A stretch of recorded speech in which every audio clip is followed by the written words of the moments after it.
Good morning সবাইকে। কেমন আছো তোমরা? আশা করছি সবাই খুব ভালো আছো, সুস্থ আছো। আমিও ভালো আছি। তো আজকে হলো শনিবার, তো সকাল সকাল উঠে পড়েছি আর উঠেই রান্নাঘরে চলে এসেছি। আর রাতে শুতে যাওয়ার আগে তো মাথায় থাকে যে সকালবেলা উঠে কি রান্না করব, কি খাবো, এটা হলো একটা বড় চিন্তা।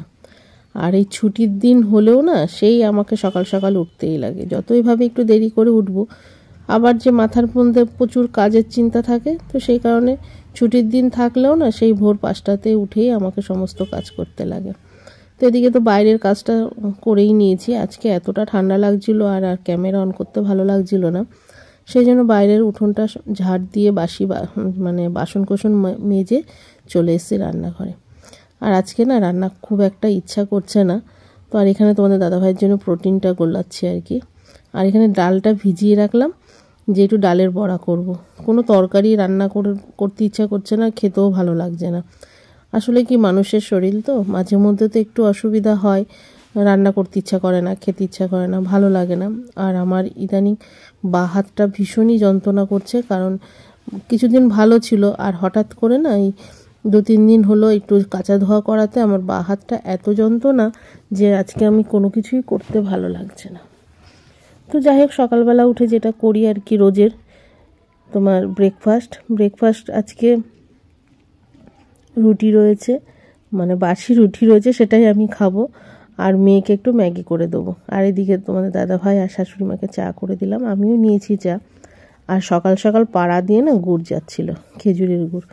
তো গুড় তো আর সে অরিজিনাল গুড়ের মতন তো আর স্বাদ পাওয়া যায় না, পাড়া থেকে যে গুড় নেওয়া হয়। তো প্রতি বছর বাবা গ্রামের বাড়ির থেকে নিয়ে আসে, তো এবার আর আনা হয়নি। তো পাড়ার থেকে একটা পাটালি রাখা হলো, তো এটা হটপটের মধ্যে রেখেছি আর তাড়াহুড়া করে তো আর বের করতে পারছি না। আর এখানে দেখো এই যে বাসি রুটি আর আগের দিনের ভাজা, সেটাই আমি খাবো। আর তারপরে চলে গেলাম বাপের বাড়ি। ওখান থেকে একটা পেঁপে নিয়ে এসে মা অর্ধেকটা রেখেছিল, অর্ধেকের কম রেখেছিল আর বেশিটাই আমাকে দিয়ে দিয়েছিল। আর মার তো প্রচণ্ড কাশি, আর মার প্রচণ্ড কাশি, তো সেই কাশির জন্য এখন মাকে আপাতত বলেছি ঠান্ডা জিনিস একদমই খেও না। আর পেঁপেটা একটু ঠান্ডাই হয় আর কি। তারপরে তোমার টক জিনিসটাও খেতে না করেছি, কারণ কাশিটা অনেক দিন ধরেই হচ্ছে। আর কিছু জামা কাপড় ভিজিয়ে রেখে গেছিলাম সকাল সকাল, তো সেইগুলোই যে কেচে দিচ্ছি। ওই যে বলে না, মানে যতই ভাবি করবো না, আর বাচ্চা কাচ্চা থাকলে তারপরে তো তোমার শাশুড়ি মার, তারপরে তোমার দাদা ভাইয়ের, এদের জামা কাপড় তো আর কম হয় না। ওই সমস্তটাই না করবো না করতে করতে না অনেকটাই করা হয়ে যায়।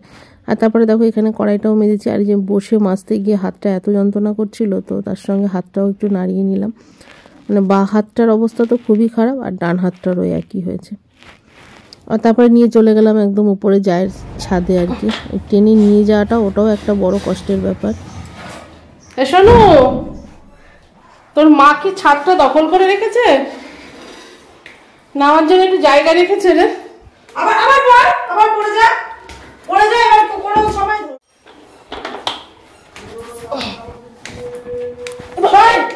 তোর মা কি সব দখল করে রেখেছে? হ্যাঁ, যা হিংসা মনের মধ্যে দিনকে দিন হয়েছে, সে আর বলার কথা না। ছোটটা একটু হিংসুতেই হয়। তোমার সাথে কি ভাব কি আমি এমনি এমনি রাখি? আমিও কি তোমার সাথে রাখি? দুজন তুই নামবি কিনা বল।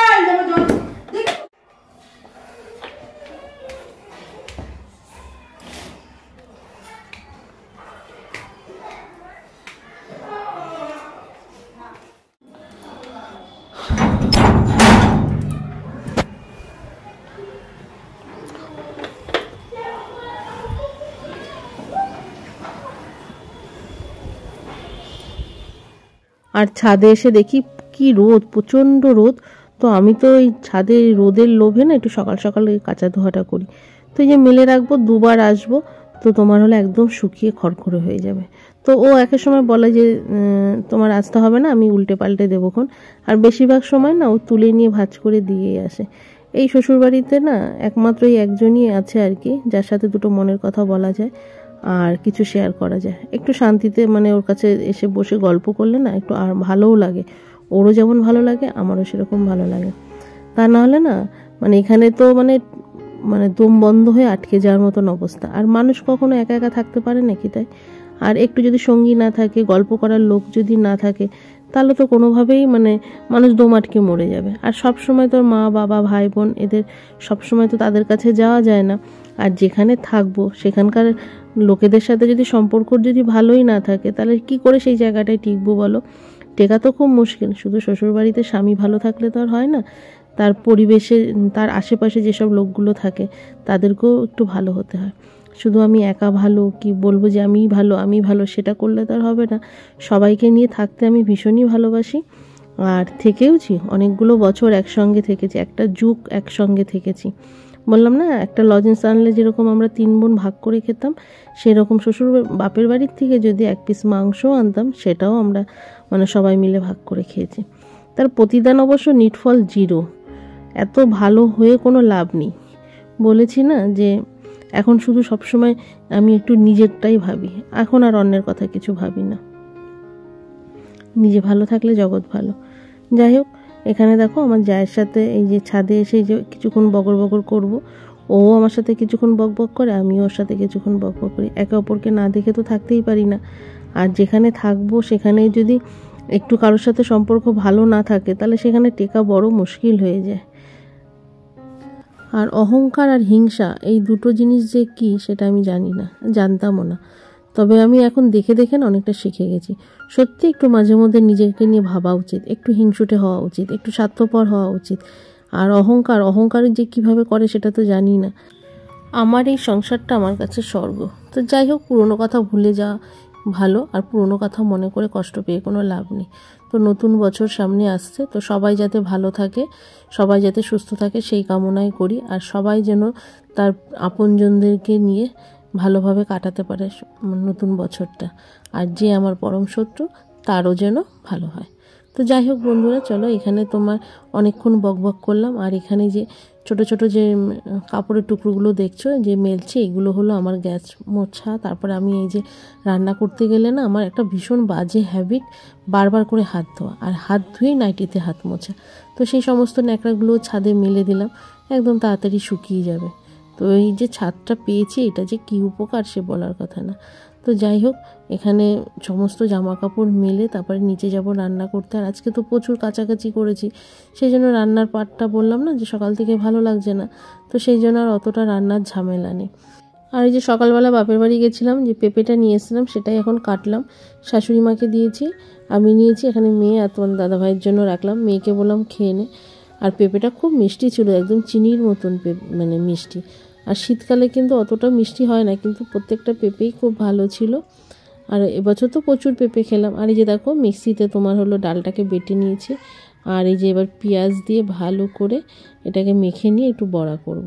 আর তার সঙ্গে ধনে পাতাগুলো যে ছিল না, এগুলোকে কেটে বেছে ধুয়ে রাখলাম নিখে। এই যে তোমার মিক্সিতে দেখো এই যে খুব ভালো করে ঝাল করে করেছি, কারণ মেয়ে তো খাবে না, সেই জন্য অত চিন্তাও নেই। তো ঝাল করে করেছি আর বড়া করেছি, করে এই দিয়ে দুপুরবেলা খাওয়া হবে। তো অনেক দিন থেকে না ভাবছিলাম যে একটু ডালের বড়া করে তরকারি করব, আর ডালের বড়া করব আর কি। তো সেই করব করতে করতে না অনেকগুলো দিন পার হয়ে গেছিলো, আর করা হয়নি। তো আজকে যে বললাম না, কিন্তু এইসব কাজ করতে গেলে না বরং আরও দেরিই হয়। মাছের ঝোল ভাত রান্না করলে কিন্তু তাড়াতাড়ি হয়ে যায়, আর এইসব বাটা বোটা তারপরে তোমার বড়া, এগুলো করতেই বরং সময় লাগে। একের সময় ভাবি যে রান্না করব না, এইভাবে হালকা পাতলা কিছু করে ভাজা করে নেবো, নিয়ে খাবো, তাতেই বরং আরও দেরি হয়। বরং মাছের ঝোল কিংবা ডিমের ঝোল এইগুলো করতে কিন্তু খুব একটা সময় লাগে না, বরং তাড়াতাড়ি হয়ে যায়। এই যে এতগুলো ডাল বেটেছে, তো কিন্তু অনেকটা সময় লেগেছে। আর এই ধনে পাতাগুলো বাটা করেছি, তাতেও কিন্তু সময় লেগেছে। তো সেই জন্য না চটজলদি ভাবি তাড়াতাড়ি করব, কিন্তু সেটা আর হয় না, বরং আরও দেরি হয়ে যায়। আর সবাইকে তো গরম গরম দিতে লাগে, ঠান্ডা তো কেউ খাবে না। আর আমাদের গরম গরম খেয়ে ভীষণ বাজে অভ্যাস হয়ে গেছে। আর এখন চলে এসেছি বিকেলবেলা, তো 3-4টে মতন বড়া ছিল, আর তোমাদের দাদাভাই বেরিয়ে যাবে, তো একটু লিকার চা করলাম। আর এই বড়াগুলো না একটু গরম করে নিয়েছি, তার মধ্যে 2টো আমি খেয়েছি, 4-5টা ছিল, আমি 2টো খেয়েছি, আর এখানে তোমাদের দাদাভাইকে 3টে দিয়ে দিলাম। তো আমি জিজ্ঞেস করলাম খাবে কিনা, বলে দাও। তো শীতকালে তো একটু চপ টপ খেতে বাজে হলো 9:45, সরি 9:45 বলছি, 10:45 বাজে। তো আজকে অনেক সকাল সকালই খেয়ে নিচ্ছি, আমি আর আমার মেয়ে খেয়ে নেবো, তোমাদের দাদাভাই নেমন্তন্ন আছে, ও খাবে না, শাশুড়ি মাকেও খেতে দিয়েছি। তো আজকে খুব দারুণ আমার প্রিয় জিনিস দিয়ে আর কি রাতে খাবো। দুপুরবেলা তো ডালের বড়া ভাজা, তারপরে তোমার হলো ডাল সেদ্ধ ছিল, আর তোমার করেছিলাম হলো ধনেপাতা বাটা, আর মা হলো মাছ দিয়েছিল, সেটা তোমাদের দাদাভাই আসার সময় নিয়ে এসেছিলো, তো সেটা দিয়ে তো দুপুরবেলা খাওয়া দাওয়া হয়ে গেছিলো। আর এখন করেছি হলো ডিমের অমলেট, আর ডাল ছিল, ডালটাকে শুকিয়ে নিয়েছে, তার সঙ্গে পেঁয়াজ। এই খাবারটা আমার ভীষণই প্রিয় একটা খাবার। তো রাতের বেলা আর কিছু করলাম না, আর ভোর হলেই তো আবার সেই সকাল থেকে শুরু হয়ে যাবে, চা দিয়ে দিন শুরু হয়ে যায়। তো আর তো তোমার তারপর তো লেগেই আছে একটার পর একটা। তো চলো আগে খাওয়া দাওয়া কমপ্লিট করে নিই। তো অনেক দিন পর অনেক আগেই খেয়ে নিচ্ছি, মানে 11টার আগে তো খাওয়া হয় না, তো এখন 9:45 বাজে। তো খাওয়া দাওয়া কমপ্লিট করে তারপর আবার আসছি। তো চলো আজকে রাতের ডিনারটা একটু শেয়ার করে নিই। তো এখানে ডিম অমলেট করা আছে, তো এটা লঙ্কা দেওয়া আছে, এটা আমার, তার সঙ্গে পেঁয়াজ, আর এই যে ডালটা একদম ঘন করে নিয়ে এসেছি, আর ভাতটা তো গরম করে নিয়েছি। তো এবার দেখো খাবারটা বেড়ে নিয়েছি। তো চলো বন্ধুরা, আজকের মতন ভিডিওটা এখানে শেষ করছি। ভালো লাগলে অবশ্যই একটা লাইক করো, আর খুব ভালো লাগলে আমার চ্যানেলটাকে সাবস্ক্রাইব করে আমার পাশে থেকো। তো দেখা হচ্ছে আগামীকাল ঠিক দুপুর 2টোয়। তো গুড নাইট।